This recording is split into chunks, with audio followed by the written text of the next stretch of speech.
Welcome into Hardcore Penn State Football. Penn State has their new head coach, Matt Campbell, coming from Iowa State. We will talk about him, talk about some of the new coaches that will be joining him, talk about some of the coaches that are leaving, talk about the new player personnel that will also be joining the Penn State team, as well as new commitments. A couple joined the 2026 class, specifically two, and then a couple have already joined from Iowa State as well. And Penn State's going to a bowl game, taking on Clemson in the Pinstripe Bowl. We already have some bowl opt-out news there that we may get to at the end of the show. A lot to discuss. Make sure you have subscribed wherever you're listening. Welcome into Hardcore Penn State Football. I'm Cory Lestochi. With me, as always, the great Shawn Kane. How you doing today, Shawn?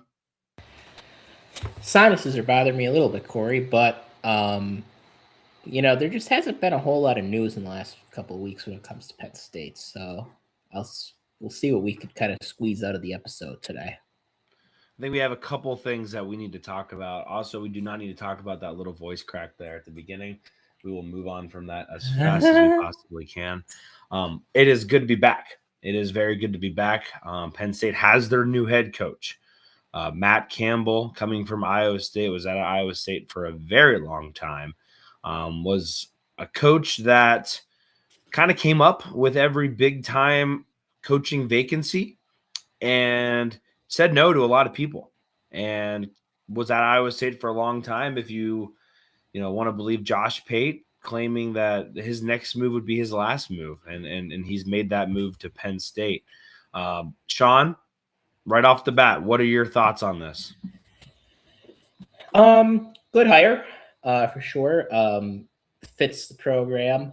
Fits, from the kind of the rap on him had been he would only leave Iowa State for a job like a Penn State, like a Michigan, which is now open as well, or an Ohio State. So I think it fits pretty well. Be honest, was he my first choice? No. He also was not Pat Kraft's first choice, as we saw in embarrassing fashion. But is this a good hire? Absolutely. I think he could bring a toughness and an accountability that was really missing this year. And he has a history of developing players. And that's really his calling card. Question's going to be, how's he going to be? We already know what he could do with 3-star talent. What's he going to be able to do with 4- and 5-star talent? And so it's not always a one-to-one, like, well, if he does this with this, then obviously it's going to be better with this. Not necessarily, but is it something definitely worth taking a look at? For sure. I think, like, compared to James Franklin, he's more of an X's and O's guy. Franklin is more CEO. And truth is, you need a little bit of both. So I'm pretty excited and excited to see what he's going to do here. I think the crazy thing to me was how this all sort of went down, where Penn State reached out to Matt Campbell way early on in the process.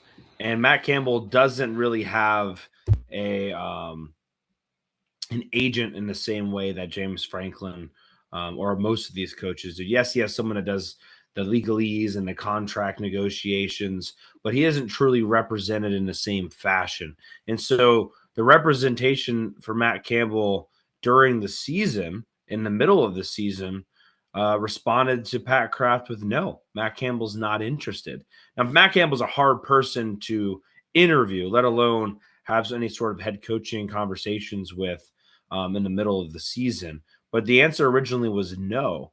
And it wasn't until Pat Kraft and potentially once Pat Kraft wasn't allowed to do the head coaching search on his own, did they kind of circle back to Matt Campbell and his team. And then the answer was like, no, we have been interested in kind of like, what took you guys so long? And it didn't take long after that, Shawn. I mean, we're talking about initial conversations happening on Wednesday and Thursday, and Matt Campbell basically talking to the team individually, his team individually on Friday, and then decisions being made throughout the weekend. So like this thing happened very quickly once true contact was made with Matt Campbell. It was just getting across that bridge. And I'll be honest with you, Shawn.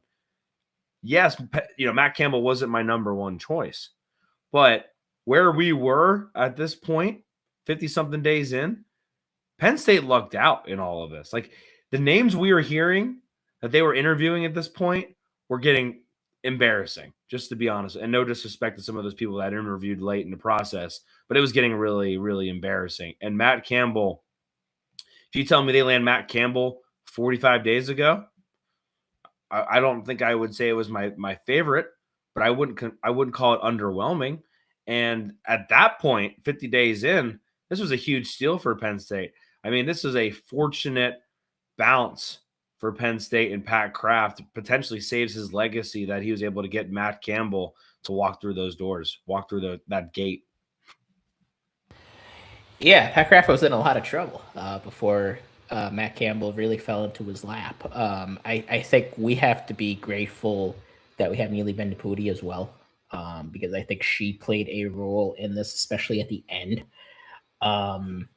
because Pat Kraft really botched the whole Kalani Sitake situation, which we didn't even talk about. This is the first time we brought up Kalani Sitake. Penn State had what was essentially a handshake agreement with him. BYU had to play the conference championship game the next week. And sometime, involving crumble cookies, basically he ends up backing out of that. BYU ends up keeping him. And then Penn State was in scramble mode. And the best case scenario, I don't even think anybody could imagine the best case scenario at that point being Matt Campbell. Right. But he was. And part of it is what you touched on, Corey, that he never really ever said no to us because we never talked to him. So it really was just one of those things that came together at the last minute and ended up working out. I'm surprised that it did. Very, very surprised, because I thought we were pretty much cooked. And look, to be fair, Matt Campbell's going to have his work cut off for him because he's going to have a very small 2026 class. Now, we're going to talk a little bit about the recruits that we're going to bring in. We're going to bring in more than just Jackson Ford and Peyton Falzone, but it's going to be a small, pretty unheralded class, really. Yeah, and at this point, it already put us in a bad situation that probably could have been fixed a little bit if we had hired Matt Campbell earlier. Now, he probably wasn't going to – Matt Campbell didn't really do interviews during the season. So at the earliest we were going to get him was probably Sunday, but signing day was Wednesday through Saturday. And we didn't end up finalizing everything with Matt Campbell until, I believe, Friday afternoon. Yeah. And we can talk a little bit more about that in a second, but when this is all said and done, I think we'll forget about that part. I won't. Eventually. You won't, but I think it will be a small footnote to this entire saga. Matt Campbell, 107-70 in his career. He was 72-55 at Iowa State. He was the Big 12 Coach of the Year 3 times. He's obviously the most winningest coach in Iowa State football history. Was a GA at Bowling Green. Played ball at Mount Union, went back there, was the OC at Mount Union, built sort of a juggernaut there. They did some good stuff while he was there. Then they ended up winning the national championship right after he left. Then was a head coach at Toledo after he was there as the offensive line coach, and then eventually the OC coach there. Rumor has it that he actually turned down Urban Meyer at one point when Meyer was there in Ohio State. Went 35-15 when he was at Toledo before then going to Iowa State. The only sort of demerit I could find on his coaching resume or coaching kind of tree, Shawn, is that he worked with Tim Beckman both at Bowling Green and Toledo. Tim Beckman was the head coach at Toledo before he went to Illinois. That's the only bugaboo I can find that I'm like, ugh, God, he worked with Tim Beckman an awful lot. And for the people that aren't psychotic like us, the reason we do not like Tim Beckman is because when the sanctions came down, Tim Beckman and his staff came to Penn State to try to pillage our team. Thankfully, Matt Campbell was not part of that. But that was 14 years ago. So I'm glad, that you kind of explained the history behind that, because it's not necessarily obvious information, I guess, anymore. Especially for people, heck, you could be in college right now and not really know that whole story. Or maybe you weren't. You just don't hold on to grudges as much as you and I do, Shawn. The other thing I wanted to mention with him that I am sort of excited about and curious about is he said a couple of things in the Josh Pate interview that sparked my interest. One of them was talking about resources, and obviously he's going to have more resources at Penn State. It's an 8-year deal. I think they promised like 17-something million in coaching salary and a bunch more for NIL. I mean, it sounds like whatever he wants, he's going to get. But he said a lot of people have had resources like that and failed before. And so that, to me, maybe everyone says that or thinks that, but it's another thing to say that out loud. And I know there's a lot of coach speak that happens on day one, and there's a lot of like, oh, Matt Campbell couldn't say anything wrong on day one if he tried, honeymoon phase kind of thing.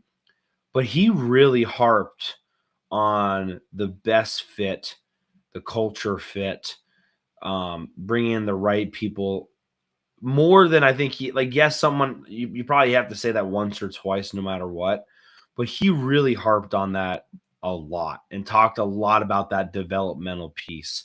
And look, I think you and I are very realistic when we talk about Penn State football. Penn State's never going to be recruiting at Ohio State's level. Just never going to happen. Even when James Franklin had a bunch of recruiting momentum, he didn't have that many top 10 classes. So like you're going to have to develop players. And I think Franklin did a better job than a lot of people want to give him credit for developing. But to think that now that, Matt Campbell's at Penn State and he's not going to have to develop players, yes, he's going to have more 4 stars than he has 3 stars at Iowa State, but he's still going to have to hit on the 4 stars and develop a handful of 3 stars in order to compete in this conference. Yeah, and I do think he has the potential. Now, again, it's pretty unproven with Matt Campbell, just with Iowa State's situation. First off, they're in the middle of nowhere, and then they had really no NIL to speak of. And in today's day and age, that is a bad combination. You think State College is in the middle of nowhere? State College is still 2 hours from Pittsburgh, I think 2.5 from Philly, give or take, and about 4-ish hours from New York City, and about 3 to 4 hours from Baltimore. So it's still kind of in the middle of everything. But he's gonna have to recruit really better than Franklin has in the past few years, and I think he can. And the reason I think he can is one of the biggest mistakes that Franklin had made was allocating money. And it's something that was referenced on, that's been so long since we talked, on that infamous recording that Pat Kraft had with the team. And they brought up Dom DeLuca, making, I believe, up to $500,000. And I think I saw something leaked that Liam Clifford was making somewhere in that neighborhood too. You should buy our sauce after hearing that. Yeah, and look, we love Dom and everything. And I think Pat Kraft even said, we love Dom. Like, everybody loves Dom. But he really shouldn't be making that much money. And the reason is it hurts you in recruiting. Because it has been pretty well known that Penn State under James Franklin was unwilling to pay recruits, like the top flight recruits, what the market value is. And look, you're totally entitled to think it's ridiculous for high school kids to be making $800,000, $900,000 or whatever out of high school. But I would ask you, do you want to win a national championship? If you do, you got to go with wherever the market price is. And that was just something James Franklin typically was unwilling to do because he wanted to make everybody everybody happy. And I saw somebody say he was kind of running NIL like a 1950s labor union where seniority was the only thing that mattered. And in today's day and age of college football, you can't really win that way. So I say all that to say, I think if Matt Campbell's willing to not take that James Franklin approach, he actually can recruit better, even though he is not known as a great recruiter, where James Franklin does have that reputation. I will say this too. Being a great recruiter maybe helps you immediately out of the gate. Like you see, Virginia Tech has done a great job. That they ended up with a top 25 class. That was to be expected with James Franklin. He's very good at nailing the opening day presser, getting donors excited, getting the fan base excited. He was going to crush that no matter where he went. But that momentum, if you're not feeding it, dies very quickly, sort of a wave heading towards the beach. And what I have learned is you don't have to be a great recruiter if you win football games. You don't have to be a great recruiter if you can win a couple games you're not supposed to win. And I would argue what helped James Franklin with some of his best recruiting classes wasn't the fact that he was a great recruiter, it was that he was coming off of sustained success. And that at the end of the day is what's going to matter most. And I think Matt Campbell being a ball coach is going to help with that. And that gets me to my sort of second thing that I wanted to talk about with Matt Campbell before we start talking about some of these coaches is everyone says that they want to build a scheme around their players. Although I think it would be argued that Andy Kotelnicki should never be allowed to say that again. But Matt Campbell, this has been something that he's had to do out of necessity. He has, leaned on a really good running game when he had Breece Hall. Now what he's been able to do with Rocco Becht and throwing the football. He had 2 1,000-yard receivers in a single season in 2024. He has adopted and adapted his offense based off of the players he's had out of necessity to win. And so when I say that he is going to find a way to not fit round pegs into square holes, everyone continues to say this about Matt Campbell. And so I know people are already talking. I've got a question tonight already about, Iowa State used a fullback. So will Penn State, and who would be their fullback? And, Iowa State ran a 3-3-5. How's Penn State going to adopt to a 3-3-5? Well, first of all, Penn State doesn't have a defensive coordinator yet. But more importantly, I don't think Matt Campbell is striking me as the guy who is going to make any sort of decisions on personnel groupings or specific player packages without looking at the personnel that he has. And I think that's going to change throughout these first couple of years at Penn State. Remember, we recruited guys that Jim Knowles sort of wanted. We recruited guys that Andy Kotelnicki wanted. And I'm sure Matt Campbell's going to try to bring in some of his own guys that fit his scheme and fit what he wants to do. But he's also going to have to hold on to some players that are just good and maybe don't fit that scheme perfectly. So I'm very curious to see what the scheme starts out as, both on offense and defense. Because I don't think it's going to be a 3-3-5. But then because you can just get more dogs at Penn State than you can at Iowa State, especially up front. But also, how does that translate and how does that transform as he begins to get more guys that are his guys? And what does that look like long term? Yeah, and I think you mentioned they ran the 3-3-5 out of necessity. Number one, finding guys that are athletic, that are like 6'4", 290 pounds, there are very, very few human beings that are like that. And it is hard to get them to come to Ames, Iowa. So knowing that, you have to adjust. Plus, you're in the Big 12, especially when he got there. Everybody was scoring about 1 million points a game. So in order to counteract that, you get athletes out in the field and you try to make it hard for the passing game. In the Big 10, that ain't going to fly. And I think Matt Campbell knows that, and he doesn't need to run the 3-3-5 here. Little unclear who the DCs are going to be. I have seen it floated that Heacock, his defensive coordinator, might come with him. I don't think he's going to be a defensive coordinator. Might be more in an analyst role. He was leaning toward retirement, from what I understand. So part of it's going to depend on who the defensive coordinator is. It's not going to be Jim Knowles. Jim Knowles is on his way to Tennessee. So we're going to have a new defensive coordinator. But yeah, it's part of it is it's going to be what the roster looks like next year and what the coaching staff looks like. And we have some idea on the coaching staff, but really the players, it's very, very difficult to tell. And what I'm hoping happens is they build around, especially the young guys, because there's still a lot of young talent here, and there's plenty of young talent on that defensive line. Yeah, well, let's make that transition to talking about the new coaches that are coming in and some of the old coaches that are leaving and also the ones that are being retained. I think we have to start with Terry Smith, assistant head coach. Reported that he is now the highest paid non-head coach in college football. Pat Kraft spoke highly of him in the press conference, talking about the job he did as the interim and the fact that he is Penn State and he kept this thing afloat in the absence of a head coach. And I think, and I don't know how it was done, but I think Terry Smith wanted to stay. And so I think a offer was put on the table that Terry Smith couldn't refuse, and honestly would be insane to refuse unless he just strictly wanted to be a head coach. But I think we've known this for a while, Shawn. Terry Smith loves Penn State more than he loves being a head coach. And you can take advantage of that for a long time, but then at a certain point, not only do you need to acknowledge it, you need to then endorse it and support it.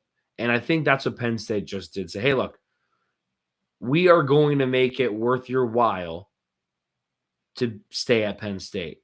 And that's what they did. And this was a huge, monumental moment for Penn State because as soon as we kind of knew it wasn't going to be Terry Smith, probably around day 35 for sure, I was not feeling good about Terry Smith staying if he wasn't going to be the head coach. So it's crazy to think about.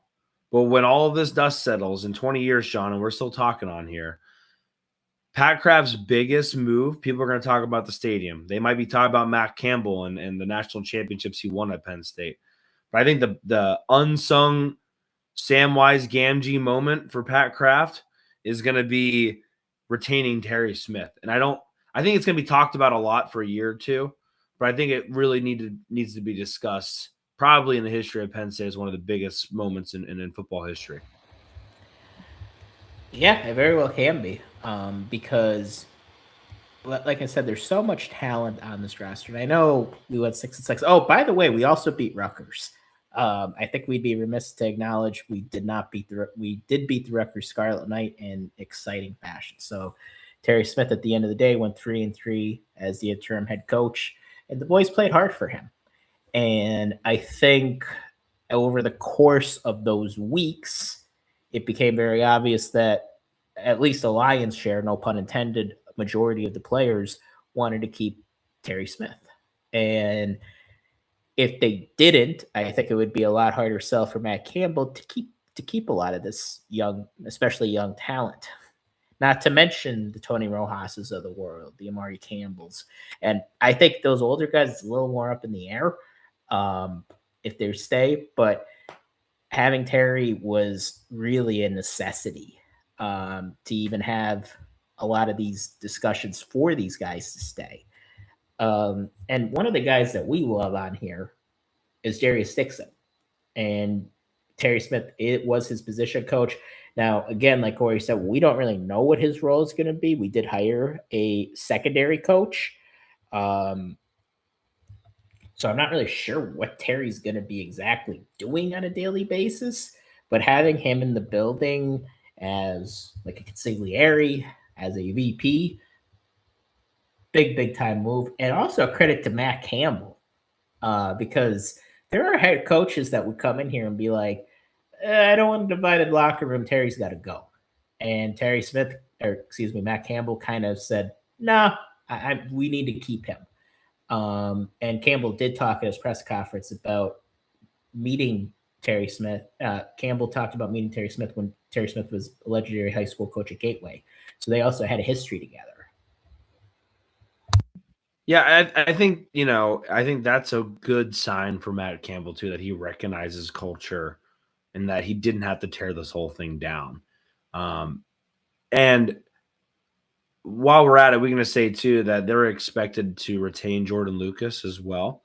And so you have some DBs and DB coaching experience there between Terry Smith, Jordan Lucas, and also the new DBs coach in Dion Broomfield. Now, Broomfield was the safeties coach at Iowa State, was able to confirm that. And so theoretically, Terry Smith could still do cornerbacks as well. Maybe Lucas gets that official promotion.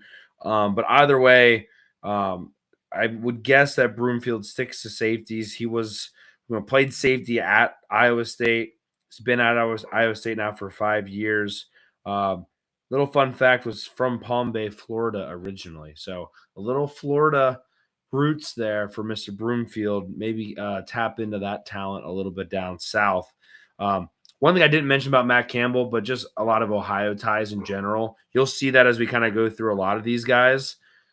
Expect the recruiting side of things to really hit Ohio, Kentucky a little bit more than maybe James Franklin and company did. Shawn, do you want to bounce to the offensive coordinator and Taylor Mauser? Let's do it. 34 years old, Shawn. That's the first thing I think of.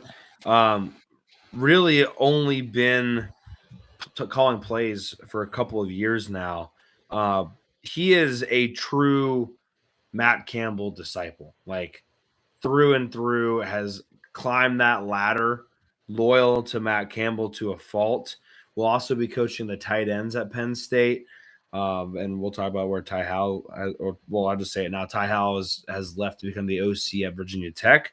So that vacancy was filled there by Mauser doing both tight ends and OC work. And I like the hire, and you'll see this pattern with me a little bit. This is a very young coaching staff, period. And so I'm just, a little nervous about that, but I think he's going to be very relatable. Be curious to see how much Matt Campbell wants his coordinators out recruiting, given that Penn State's staff DCOCs didn't do a whole bunch of that. But Mauser being 34 years old, almost feel like you have to play into that a little bit. Yeah, and he's a position coach, right? So I got to imagine he's going to be hands-on, at least in tight end recruiting. The staff, a guy like Mauser and everything, it reminds me a lot of James Franklin's first staff. Like you look back at that Josh Gaddis, Brett Pry, Sean Spencer, Charles Huff. There were a lot of young coaches on that staff that were unproven, and it was actually a pretty good staff overall. Not so much the offensive coordinator in John Donovan, but there's a lot of coaching talent, a lot of future head coaches there. As far as Mauser goes, I know there's been some second guessing a little bit among the fan base that were looking for like a bigger name. And in a way, I get it. But you look at Mike Yurcich, big name, Andy Kotelnicki, big name, and neither of them really, at the end of the day, worked out for us. But then Joe Moorhead was not a big name when he was hired and ended up being the best offense coordinator of the Franklin era. So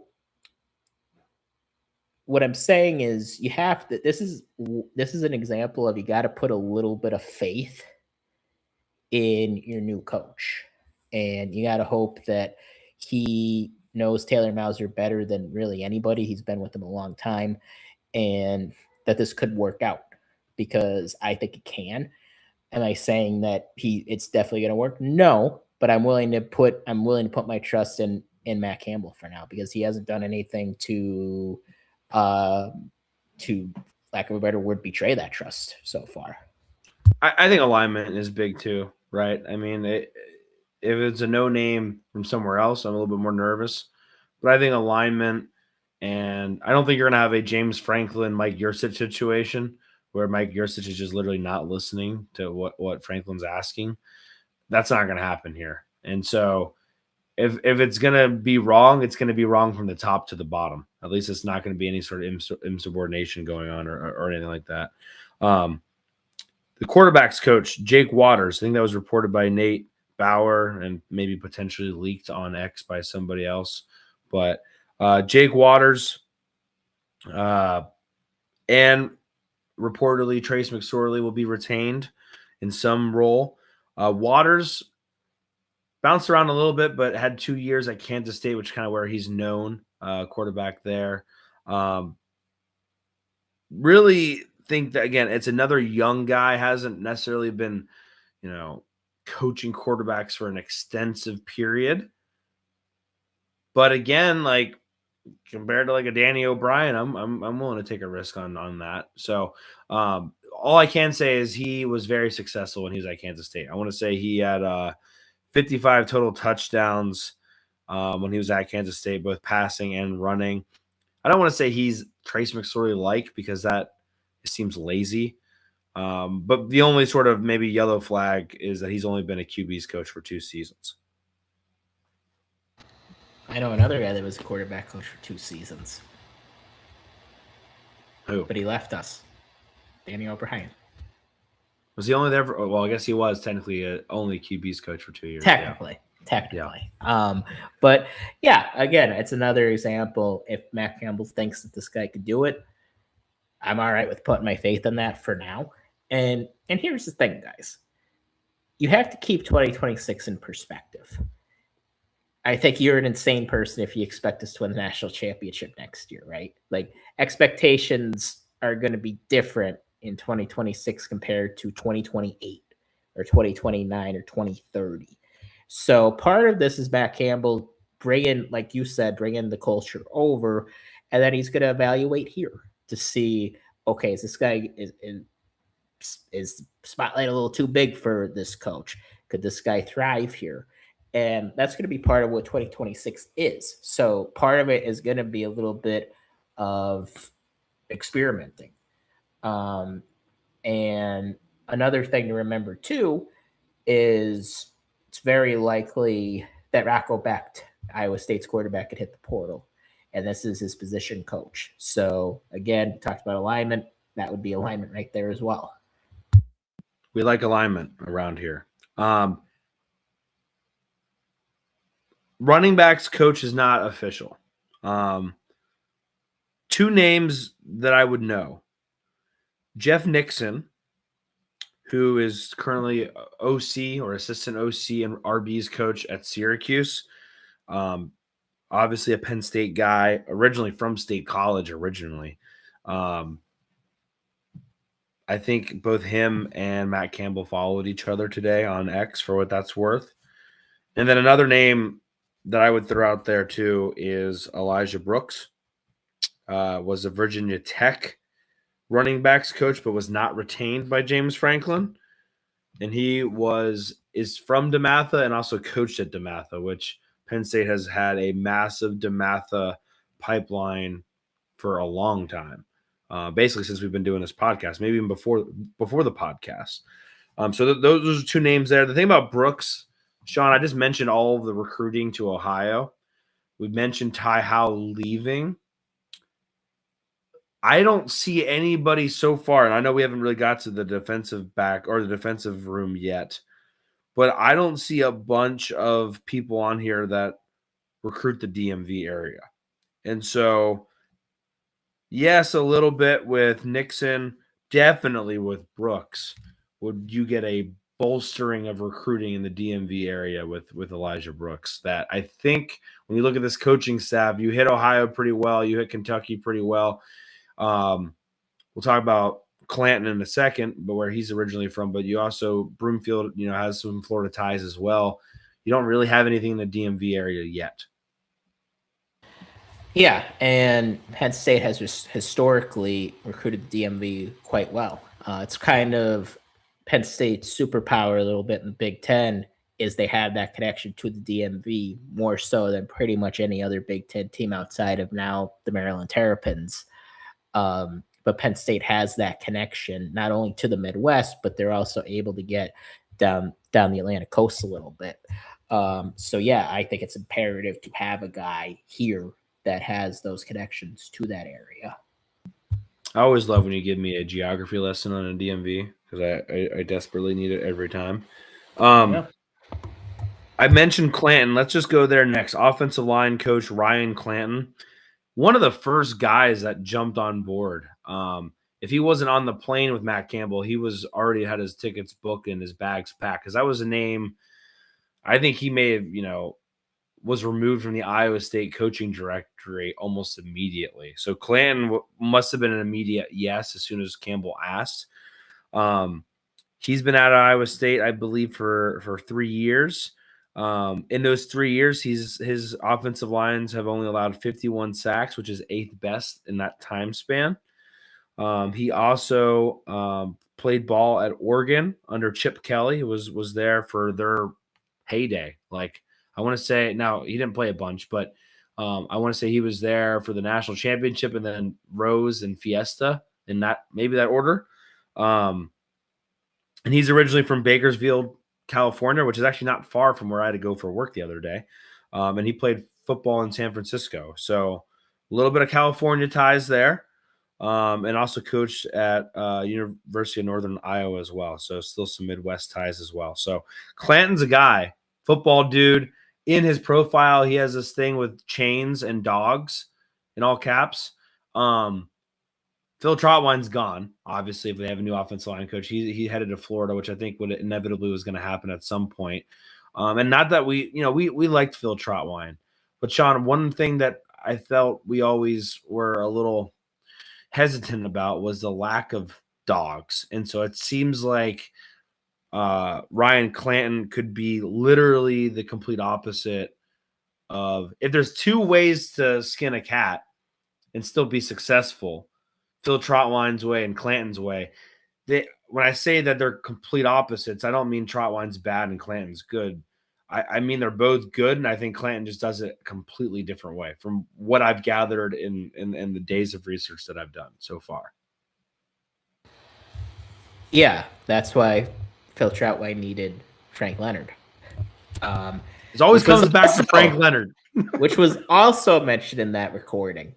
First mentioned here that what's different about this offensive line? Oh, Frank Leonard's not here. But anyway, early on you said that. Yes. But Ryan Clanton, I mean, you look at this guy, he looks like he brushes his teeth with bourbon. I mean, he looks like an offensive line. Like when you think of an offensive line coach, you think of a guy that looks like that. And it's not just looks. He has a resume to back it up. They had an offensive lineman that I believe was drafted in the first round just last season or 2 seasons ago. So again, development, and we have a lot of young talent in the offensive line room. So if we're able to get a few of these guys to stick around, I think they could really be something with Ryan Clanton. I know Iowa State fans seem to be the most upset to lose him. Don't quote me on this, but I want to say when he was at Northern Illinois, 19 of his 20 offensive linemen ended up with some sort of all-conference recognition at some point, which is just insane.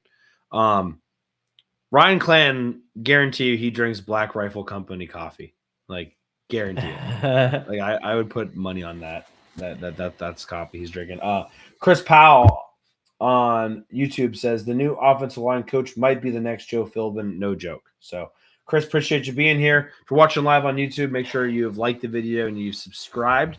I think we're at like 198 subscribers before the day started. So if we don't hit 200 today, I'm going to throat punch somebody. So make sure we get over 200 today and give us your thoughts as we kind of walk through this together. I am excited about Ryan Clanton. Obviously, always concerned about offensive line. And I think it's always so hard to find good offensive line coaches. And I think Penn State has found one. If I'm wrong on that, I will eat some crow, but I'm pretty excited about it. You mentioned him being one of the guys that Iowa State was really sad to lose. Another one that wasn't immediate, but was reported today. Again, I don't know if it's 24/7 Sports or Blue White Illustrated who reported this one first, but Noah Pauley, the receivers coach for Iowa State. What compared to Clanton, who was almost immediate, Pauley took some time with this, but did decide to come only 36 years old, Shawn. So again, another younger guy. Again, 2024 coach of the year for wide receivers coach. Coached 2 1,000-yard receivers in Noel and Higgins in 2024. Was at North Dakota State during their tear as well. He was there for a little bit of that, and then also did some ball at Minnesota Duluth as well. So this was a guy that I think Iowa State fans are also a little concerned about. And if Penn State fans are excited about anything, I know people don't like Marcus Higgins. We've been on this wide receiver carousel for how long, Shawn? I think Penn State's got a receivers coach that you can be excited about that's going to be able to develop guys. And I know we've sat here and said this probably for 5 years now, but I think they finally got a guy. I mean, we could have just tried one more year with Higgins, I think. I think if we just tried one more year. No. Paulie's a really good hire. Like you said, 2024 receiver coach of the year. If Franklin had stayed, I would probably want to fire Higgins and hire Paulie. Like I think he would be on the radar no matter what. I'm surprised that he stayed with Campbell as long as he did. But yeah, this is an A plus hire. Probably the best one, maybe the best one of the bunch. Yeah, I like that one a lot. All right. I think we landed all the offensive guys. The defensive guys are going to be a lot easier, Shawn, because, we already talked about Dion Broomfield, the safeties coach. I should be remiss before we leave offense completely. We mentioned O'Brien going to Virginia Tech and Ty Howell going to Virginia Tech. We did not mention Stan Drayton, who will coach in a bowl game, but will be heading to South Carolina to join the Cox. So Stan Drayton is out. We mentioned some potential RB coach replacements, but we didn't mention Drayton by name. So anyway, let's get to defense. I want to say Nate Bauer reported this. Deion Barnes and Dan Connor, two guys that seem to be in a battle. And I don't necessarily think it was a battle between Penn State and Virginia Tech solely. I think a lot of people were going after Deion Barnes. But I believe Nate Bauer, and again, I think it was reported behind a paywall, but then I think it was leaked today on X. But, we don't ask for your money. Go give your money to BWI. We don't care. Believe they reported that it's looking like they're going to be able to hang on to Deion Barnes, the defensive line coach, and Dan Connor, the linebackers coach. Yeah, that's key, especially Barnes, because there's just not much at all connection to Philly on the staff except for Deion Barnes. And Deion Barnes was the Philly connection, no pun intended, even for the previous staff. You think of the Imhoteps of the world, like Deion Barnes, he was our guy there, and looks like he will still continue to be that guy. And Dan Connor, Dan Connor really had a bad hand this year because previous coaches just didn't recruit linebackers well enough. But at the end of the day, he did a decent job. Like Amari Campbell had his best season this year. Tony Rojas had his best season. And he developed Alex Tash. Not fully, but Alex Tash was ready to go. So both of these guys, important to keep. Including, Letterman. I care a little bit less about that, but still, to have guys here that know the culture is very, very important. And they're good coaches on top of it. Especially LBU. Let's just be honest, right? Yeah. LBU. Yeah, absolutely. I think Alex Tash is a great point, Shawn, but also even Amari Campbell, right? Came in June and learned the system. Yes, you got to give a lot of credit to Amari Campbell in learning the Jim Knowles system as fast as he did, but it probably didn't hurt that Dan Connor was there to help. So I think what he was able to do with Amari Campbell and Alex Tash, I think is a testament to Dan Connor. And it's not like Dan Connor doesn't know what needs to be done because he was so great at Penn State. Now, is it always easy to teach as it is to just play? Probably not, but he knows what has to happen. It's whether or not he can make that happen. So That's big. I like we said about DM Barnes and Philly. We're talking about all these different areas that Penn State needs to recruit, and Philly will always continue to be one of them. You mentioned Jim Knowles heading to Tennessee. Man, they just love grabbing Penn State future DCs, whether it's Bob Shoop, Tim Banks, and now Jim Knowles. If we're even taking ownership of Jim Knowles, it was kind of like a rental situation. It was a lease situation there. And so that pretty much wraps up the coaching staff. Shawn, we're going to get to player personnel in a second, and some of the guys behind the scenes, because I did an embarrassing amount of research on them and their Instagram profiles dating back to 2011.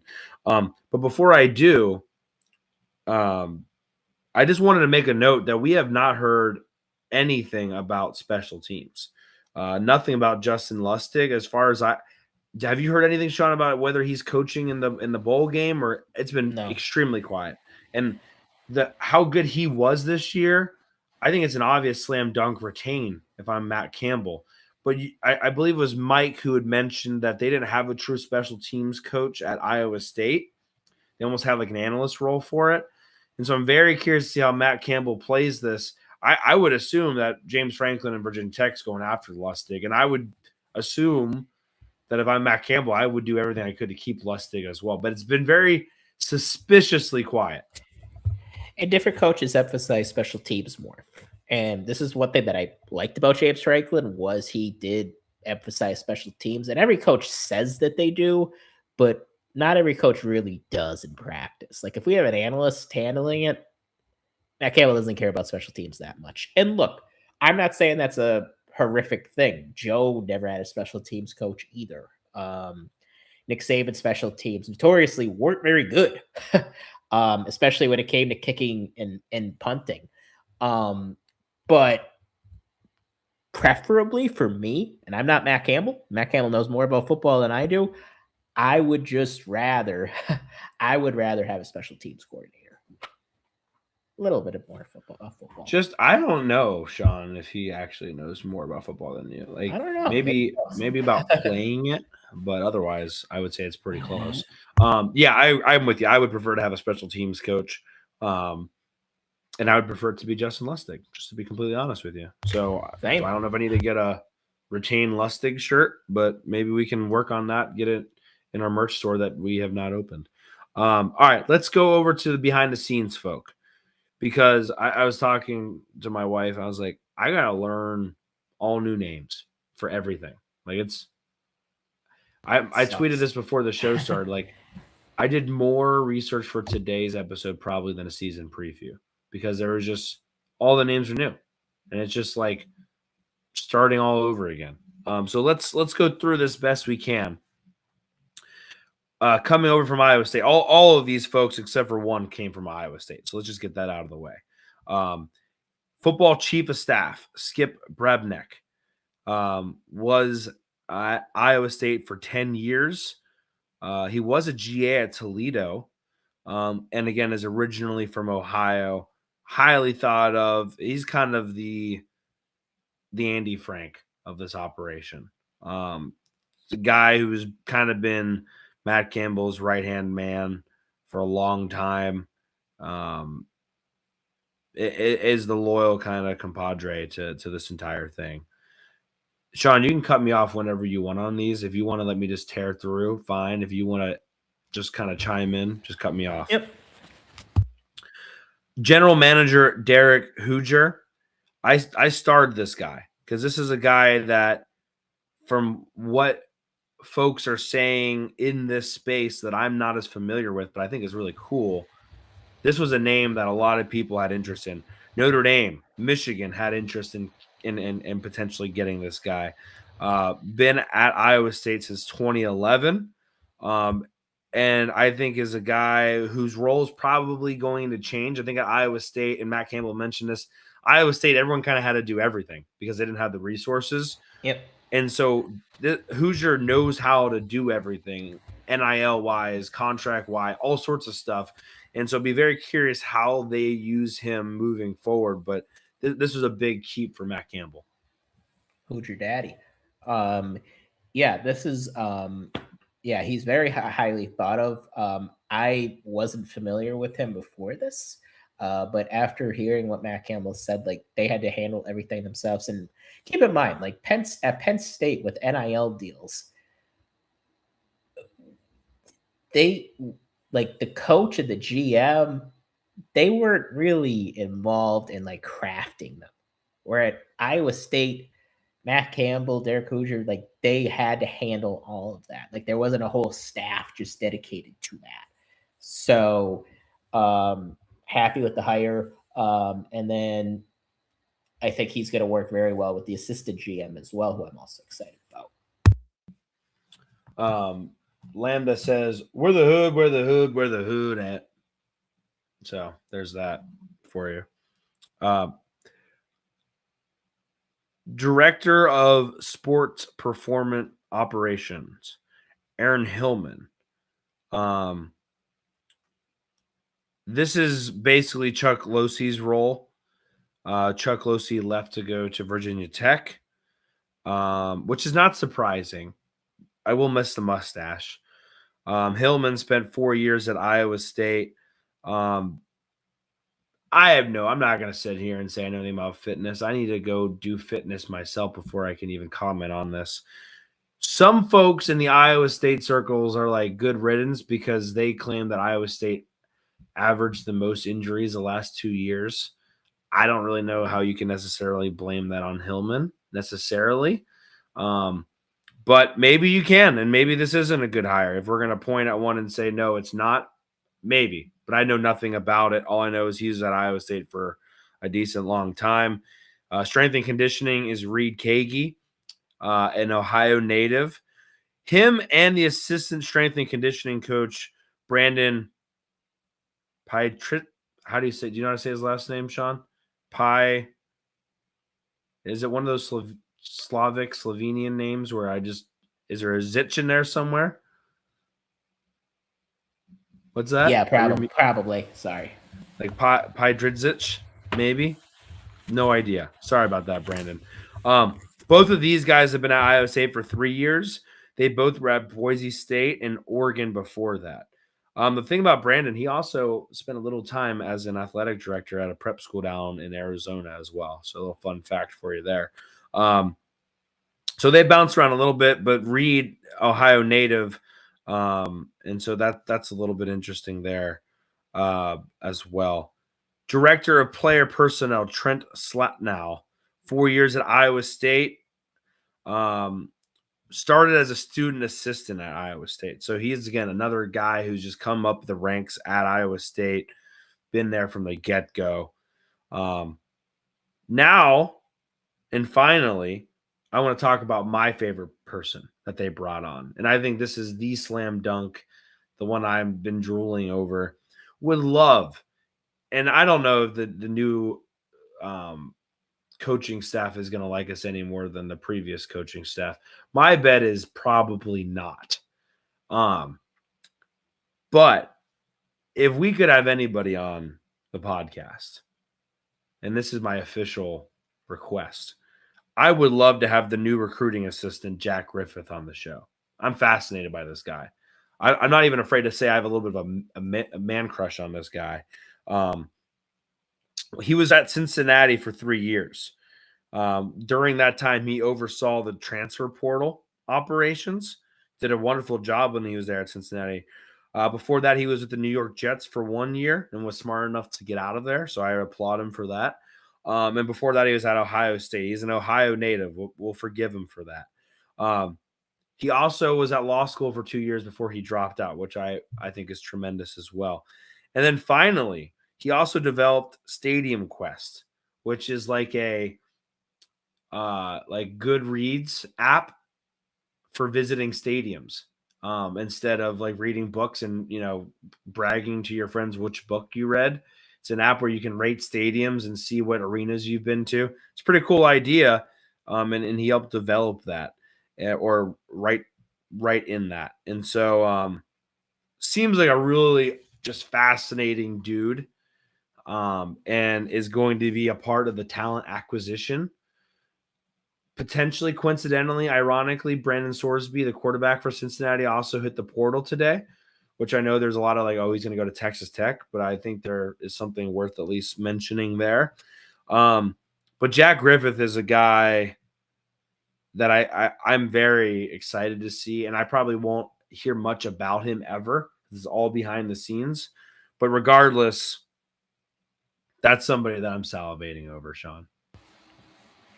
Well, and I wanted somebody with NFL connections because we're going toward, whether we like it or not, we're going toward a more NFL model. And I know he was only with the Jets for a year, but that's still somebody who's worked in the NFL before. I feel like Ohio State is kind of the closest thing to the NFL, at least in the conference. So he had experience there, and then he did a good job at Cincinnati. So I share your excitement as well. I think him and Hoosier could really do some good things here.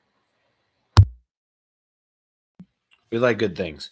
All right, so that's the player personnel side of things. Let's talk about commitments, Shawn. And obviously, this is where I lean on you a little bit more when it comes to recruiting. I don't think they've updated the classes since the most recent movement because I think they're still 133rd, which I don't think would be accurate anymore. But nonetheless, what do I care? I want to start with Shawn, with the 2026 class with the two folks that actually signed their letter of intent to Penn State without knowing who the head coach was going to be. Baller, shot collar move by these two guys. I mean, just awesome, right? And so that was edge rusher from Malvern Prep, a school that we've known quite a bit, and quarterback Peyton Falzone, who is a boomerang signee, was committed to Penn State, went to Auburn, obviously, kind of like me. You know what I mean? Penn State, Auburn, Penn State. I mean, basically, we're the same person.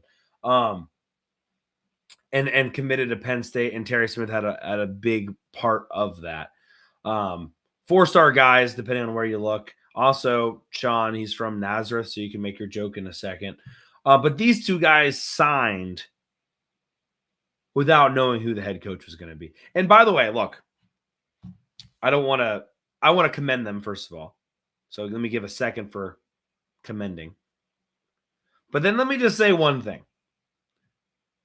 And I say this saying that we literally changed the background of our Twitter profile to show those two guys, to highlight those two guys because they signed without having any idea.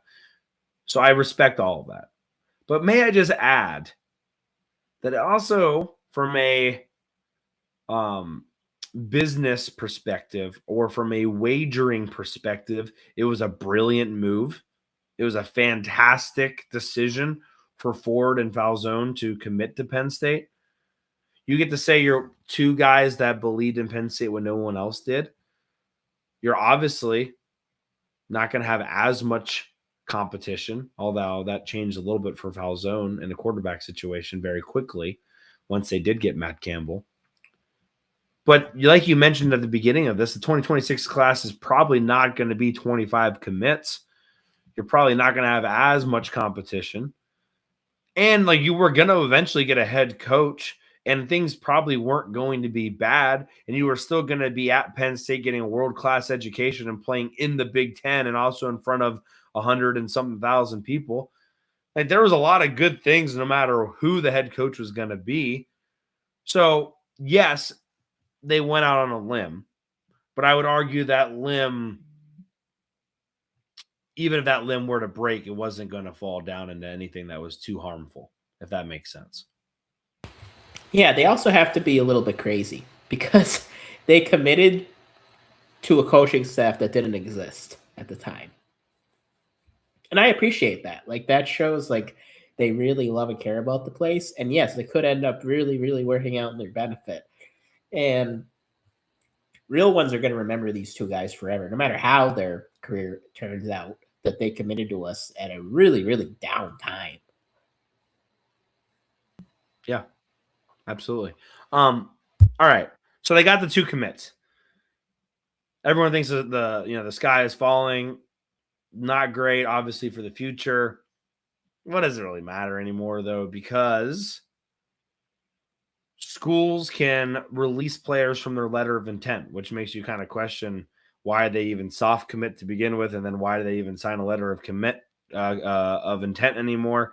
And if they can just be released, and then even if they're not released, the transfer portal opens, I think, on January 3rd ish, or I think that's when officially the second. Yep. Thank you. And so once they're there, they get into the transfer portal anyway, if they wanted to, and so like it doesn't really matter anymore. But regardless, since Matt Campbell has joined the staff, he has poached 4 players from his recruiting class.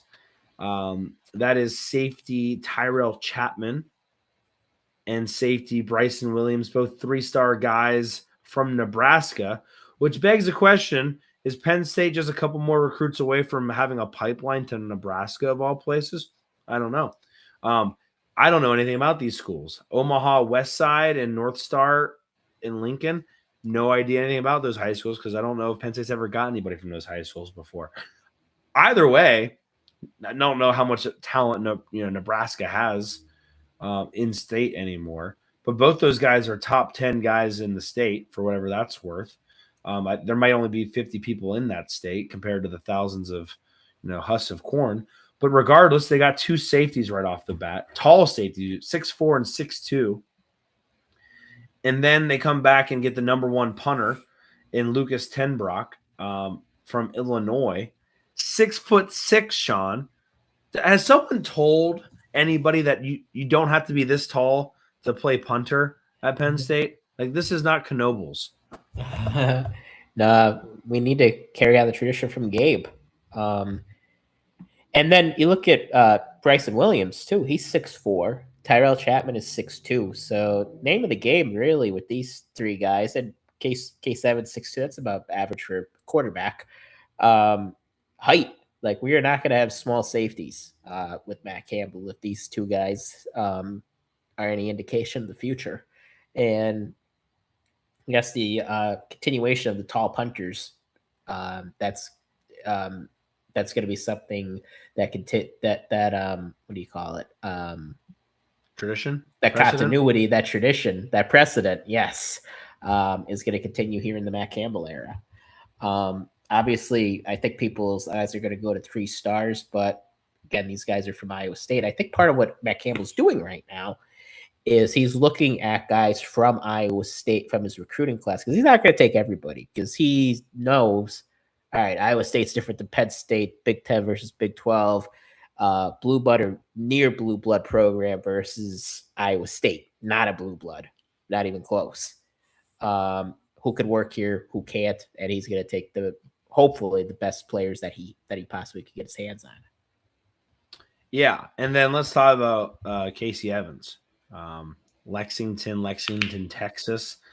Guy, kind of a late bloomer, so to speak. Was committed to Oklahoma State, decommitted, committed to Iowa State, decommitted. Now he's at Penn State. Will be the second QB in the class, which kind of goes into the conversation that Chris wanted us to get to, which is I'm worried about the quarterback situation. Are we all in on Gronk? Oh, well, let me answer the second thing, and then I'll turn it to you, Shawn. No, we're not all in on Gronk. We're not. Like, there's just, Shawn mentioned Rocco Becht earlier. They just brought in 2 quarterbacks in a class of just 6 people. So, no, I wouldn't say we're all in on Gronk. Now, does that mean they don't want to keep Gronk? Like, in a perfect world, could you go Rocco, Gronk, then some of the younger guys? Yeah, that probably. Is that realistic? I'd probably say that's probably 20% chance at this point that exactly happens. But you're not going to be all in on Gronk, especially given, if you haven't been paying attention, the amount of quarterbacks that have entered the transfer portal already. I would there's probably someone else out there that you would want to take a flyer on, even if it isn't Rocco Becht. But anyway, Casey Evans, Shawn, and then you can tie this whole quarterback situation up for me. Yeah, mobile guy. That's the first thing that stands out. Him and Falzone are both mobile. The thing that really stood out to me was his first highlight on his highlight reel, he ran somebody over as a quarterback, and I was like, wow, like that's it was Will Levis-esque 2020. So for all You just those, went there. yeah, that's a poll. You don't go. You don't go M-Rob. You don't go M-Rob on that. Sure. But either way, we were always going to have to take. I wanted to have two quarterbacks in this class no matter what, and then everything happened, and I think you're going to have to. And then we're going to be active in the portal. As far as Grug versus Becht, I mean, Becht had his worst year last year. He was also battling a shoulder injury the whole year. So there's a question out there. Would you rather 3 years with Grunk or a year with Becht? Because you might not be able to get both. And I think it's a valid question to have. Now, is it possible Grunk stays on to be the backup? It's possible. Or to compete? It's possible. And the thing is, he can't transfer out in the spring window now. So he's good. So if he decides in January, I'm going to stay, or maybe he tests the portal out to see what kind of offers he's going to get, that's possible too. I'd like to keep them both ideally, but in the NIL world, very rarely at the quarterback position, especially, can you have your cake and eat it too. Yeah, and let's be realistic with this. Like, Ethan Grunkmeyer is not going to land at Missouri like Bo Prabila did. Like, first of all, Bo Prabila going to Missouri was probably the best he could do, and honestly, I think he got a little lucky that he was able to go to Missouri. But Ethan Grunkmeyer doesn't have the same explosivity that Bo Prabila does in the running game. Doesn't have the ability to make things happen on his own to the certain degree that Bo Prabila did. Now, I'm not saying he's not bad, but like, could I see Ethan Grunkmeyer going to Rutgers? Like, that might be the ceiling. You know what I mean? For me, I'd rather Grunk over Bo as a starting quarterback. You'd rather have Bo? You'd rather have Grunk over Bo? Yeah, I am. I think Grunk's a good quarterback. And Bo is limited in the passing game, and he showed you that when he played against a better competition at Missouri. And that's a fifth-year senior. I think Grunk still has time to develop, and he has arm talent that you really can't teach. And I think if you have 2 or 3 years with good coaching, he could be a potential. He could be a guy that could be potentially drafted. Okay, let me back up. I don't disagree with anything you just said there. But at the time of them having to decide to go in the portal, I think Bo Prabila would have been rated higher to make an immediate impact versus Grunkmeyer.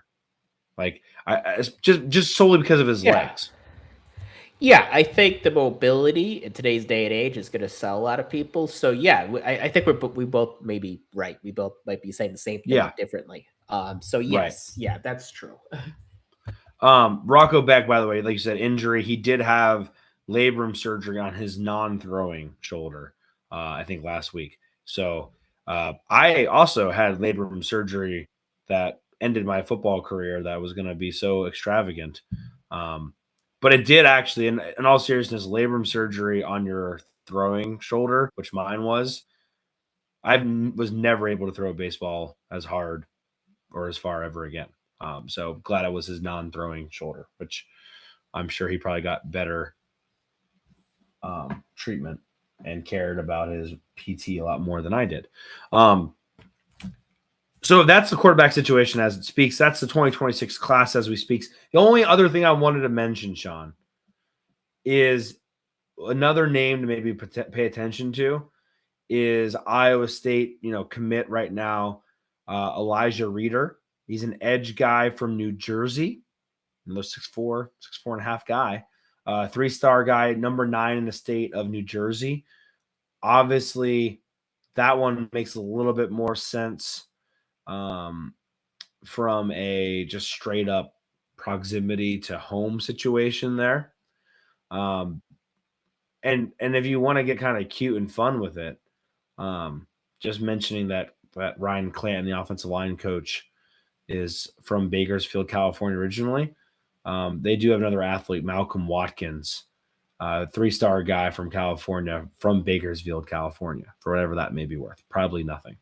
But anyway, those are the only things I wanted to mention recruiting-wise. Did you have anything else you wanted to mention? No, I mean, I would also just kind of remind people the portal's going to open on the 2nd, and you could see guys like take Michigan, for example. Shawn Moore was just fired. I think we all saw what happened there. I don't think that needs to be rehashed. And I think you could see some guys back out of their commitment if they were going to enroll early in January. I would like Penn State to maybe pick up a few guys there. The problem Penn State runs into is there aren't too many uncommitted guys right now. But so that's why you're going to have to capitalize on some guys that are backing out of their deal and coaching vacancies. And then Go ahead. Sorry. Yeah, depending on who replaces Shawn Moore, I think you could see, like let's say Kenny Dillingham has been mentioned. Kayla DeBoer has been mentioned. Maybe Penn State could snag a few guys from their recruiting class as well. Like you're gonna have to kind of go dumpster diving a little bit. Speaking of that, Michigan State commit Samson Gash, wide receiver.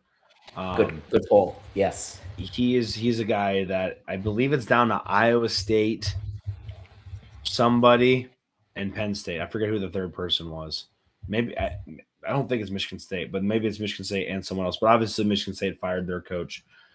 He's a 4-star guy, 5th best in the state of Michigan. So that would be a huge one if Penn State were able to get that. Got to think they would be with Noah Pauley and now Matt Campbell at Penn State. Got to think they're right in the thick of things there. I want to say maybe it was USC was the other one. I can probably look it up real quick. But yeah, to your point, Shawn, there are also players that weren't released from their letter of intent. And so them not being released from their letter of intent, they may just have to wait until January to officially not be involved. I think Georgia was unfortunately, the other school involved with Samson Gash. So take that for what you will. Legacy guy too. So we have that going for us. Good stuff. Donnie says Gronk definitely has a better arm than Bo. Yeah, Sky is blue on that one. Oh, and Lambda just said Georgia. So there's that too. Lambda also said something about foul zone and Ford saying everybody always says we want guys who want to be here. Yeah, I would say that's definitely true. Shawn, before we get out of here, we got just a little bit more to discuss. Penn State is going, like you said, they beat Rutgers in a crazy game. We didn't talk about that at all, but, whatever. We should at least mention Nick Singleton broke Saquon Barkley's career touchdown record, a rushing touchdown record. So congrats to him on that. More importantly, Penn State did not let Shiano get his 200th win at Rutgers. So that was also nice that didn't happen. So Penn State won that game, got the 6-6, and I think ended up with a better bowl game than Pitt, which is pretty funny as well. And they will face Clemson in the Pinstripe Bowl. Both teams are being hit pretty hard by the transfer portal. Well, I shouldn't say both teams, but between opt-outs and for Clemson's sake, the transfer portal, both teams are going to be pretty depleted. One thing you mentioned, Shawn, about the transfer portal opening on January 2nd, because Penn State got a new coach, officially people could have hit the transfer portal again. Excuse me. I believe it was yesterday or 2 days ago, and nobody else has entered yet. The only people in there right now are tight end Joey Schlaffer, which I could never say his last name correctly anyway, so good riddance. And unfortunately, cornerback Elliott Washington, which I posted that was like disappointing. And a lot of people on Twitter were like, oh, he wasn't that good anyway. I'm like, I know there are going to be people that enter the transfer portal for attrition. And, hey, like those hard conversations that happen that we just don't want you because you kind of stink. That was not Elliott Washington. They would have loved to hold on to Elliott Washington. Point being, more people could have entered the transfer portal the last day or so, and they haven't yet. I'm not saying they're not going to, but there wasn't like a mass exodus to this point that could have happened because you don't have the Penn State players that wanted to go to Virginia Tech. They don't have to wait till January. They could have entered right now and joined Virginia Tech, and they haven't done so. I also would argue for some of them, it'd be a good opportunity to play in the bowl game and use that as your, kind of pedestal or your stage to maybe show what you're worth. All that being said, Penn State plays in the Pinstripe Bowl. Do you even know what the date is of that game? Is it the 28th? December 27th. I'll be there. 27th. Sean's going. I don't know if you're going with Higgins and all that. No, I'm going with my brothers. Okay, nice. I have decided I don't want to go. I'm tired of being cold after hunting season. But I am not the only person who's decided not to go. There are already some opt-outs from the Penn State football team. Zane Durant, defensive tackle Zane Durant has opted out. Offensive lineman Vega Ione has opted out of his additional year as well as the bowl game. Nick Singleton opted out, which was broken by our very own Rich Scarcella at Red Eagle. So shout out to Rich. And safety Zaki Wheatley opted out as well. Wheatley, Durant, and Katron Allen have all, and Dennis-Sutton have all accepted invites to the Senior Bowl as well. But I have not seen Katron Allen or Dennis-Sutton officially opt out. Have you seen official things from those two? I'm pretty sure DDS said after the Rutgers game he wants to play in the bowl. I think I remember him saying that. And Katron hasn't really said anything. I'm pretty sure they're all still practicing, though, but I don't know that for sure. That was one thing that I was interested right now, I don't think Katron said anything. And here's what I was curious about. Once you say you're opting out of the bowl game, and he's still going to be there. I think Rich Carcella's post talked about like he's still going to be on the sidelines, Nick Singleton. But once you opt out, does that mean you don't get to practice anymore, right? If I'm Terry Smith or something like that, does that mean that I don't know? Because to me, I'm not wasting reps on a guy who's not going to play in the game. But also, if I'm Katron Allen, I would still want to get practice in, I think, to be better. Or maybe it's like, no, I don't care. I want to prepare for the combine anyway. I don't really know how those conversations go, but yeah, I really wouldn't want them taking reps personally. I mean, they're going to hang out around the facility. A lot of the guys train partly in State College too to get ready for that. It's going to be a little tougher though without Chuck Losey there. Get used to the new strength coach, but anyway, I don't think they. I would imagine that they're not really going to practice much. Also important to note, a lot of people ask me this off the air. Terry Smith will be the coach for the bowl game. I know some people were wondering about that. Terry Smith will coach. It's going to be a bit of a hodgepodge coaching staff because Danny O'Brien's not here anymore. Ty Howell's not here anymore. And then beyond that, it's a little unclear to me. Andy's going to coach. Jim Knowles will not. He is already at Tennessee, and I believe Poindexter will be calling plays on defense. Yeah, I'm glad you mentioned Poindexter because we didn't really talk a lot about him, but yeah, he'll be doing that as well. So Donnie said that he could have sworn that Fitz said that PSU guys can't enter the portal yet till 1-2. I don't think that's correct. I'm pretty sure that the window opened. And honestly, just because they're not officially in the portal, it doesn't really matter. They could still opt out like Joey Schlaffer did and Elliot Washington did. But I'm pretty sure they did have the ability.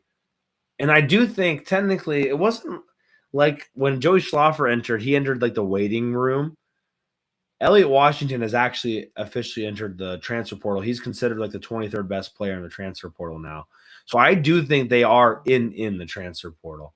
But for all intents and purposes, it really doesn't matter because they're gonna be in the portal whether or not they're actually in the portal or not. All right. Yeah, I'm glad you mentioned that other thing. And then finally, I didn't get to this yet, but I wanted to get to this as we kind of wrap up the show. Again, make sure you've liked the video and subscribed if you're watching on YouTube. Appreciate all the comments here today as well. It was nice to get back. Just to answer Chris's question, I was able to get a deer during hunting season. Not as many as I'd like so far, but I was able to get a deer. We do have a 5-star review, Shawn, that I want to read. Again, if you drop a 5-star review on Apple Podcasts, we'll read it on the show. We also don't say no to 5-star ratings on Spotify. So if you're listening there, let us know how you feel with a 5-star rating. But 5-star reviews on Apple Podcasts we read on the show. This one is from Kobe Dog 13, which I can only assume is Kobe King. And he just continued to listen to us even though he moved on from Penn State. So we appreciate you, Kobe King. And this is your 5-star review. He says, you guys tell it how it is. Your episodes since Franklin was fired have been top notch. You guys say what I think, but don't really want to verbalize. Well, I don't know if that's a good thing necessarily, but sure. Such things as several players like Drew, maybe both Drews, I'm assuming Drew Aller and Drew Shelton, have kind of flopped their senior years while still leaving it not personal. Sometimes we get personal. I can tell you guys are really pulling for these guys, but call it how it is. A great example is how you compared Luke to Gesicki his first few years and how his hands were terrible. Hopefully Reynolds has the same outcome as Gesicki. It has been maybe the strangest year I've witnessed as an avid fan for the past 45 years. Well, I guess you're probably not Kobe King if you've been a fan for 45 years. But regardless, Kobe Dog 123, we appreciate your 5-star review. Thank you for watching and thank you for listening. Last question, just because I happen to see it. Leonard Brady on YouTube says, who else is playing running back in the bowl game? Tyler Holsworth, perhaps? Yeah, that's a good question. So here's my thing. The biggest concern coming out of this season that we haven't talked about enough, it was a normal year we probably would have talked about. Quentin Martin did not take an offensive snap this year. Nope. And how big was that recruitment, Shawn, over Ohio State, and was it Notre Dame? Huge. Like, that was massive. We talked about it multiple times, yeah. So that, to me, is a big indictment on how this thing went down, too. Like, Quentin Martin not seeing the field on offense is insane. I know there was maybe some things going on, but insane. And so I don't know if it's Martin, Wallace. I mean, there's a Corey Smith, and then there's also even guys behind them that would have been nice to see a little bit more of. Honestly, it wouldn't surprise me if it's Tyke Hayes. Yeah. And because I think the last game of the year, the entry list was like all the backup running backs. And you really tell me they're all hurt? Or did they all just say, I'm done? Maybe they were all on the blue loop together. Yeah. They all got lost going to the airport. They're looking for the big runway, couldn't find it. There's a big hotel out there that's being built now, so it's going to be very easy to find now. But yeah, no, I think that's a great question. I appreciate that. Donnie says maybe it's Kobe Howard. 45 years. Clifford. It could be just a Clifford family account, and it's just been passed down for 45 years. I thought they meant backup running back. Oh, no, sorry. I got back to the 5-star review. Yeah.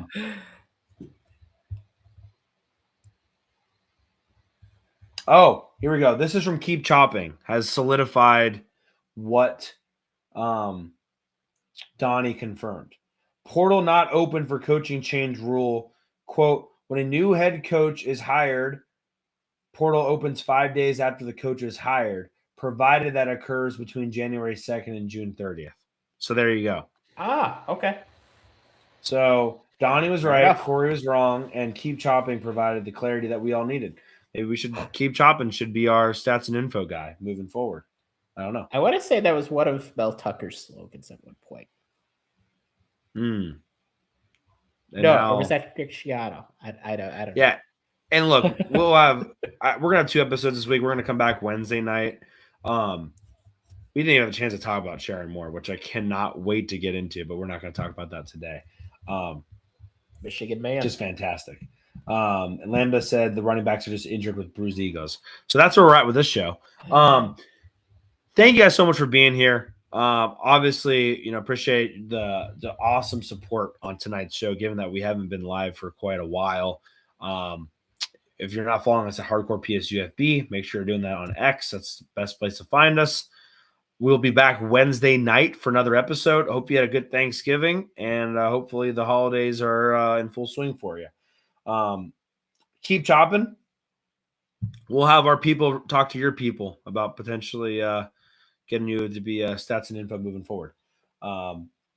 Pick 'em results. Gosh dang it, you guys are coming up with it. I haven't done them yet. I apologize for that, to leave you guys all on edge. I will do that tomorrow. I will post the results of the pick 'em tomorrow. Thank you for that, Mark Thomas. Shawn, anything else before we get out of here? I think we're good. We have a lot of stuff to get into Wednesday, so we'll save it all for Wednesday. Look at this. Aliens are going to look at this one day, and they're going to be like, what were they talking about? What was so important? Nothing. That's Shawn Kane. I'm Cory Lestochi. You have been listening and watching Hardcore Penn State Football. Until Wednesday night, good night, everybody.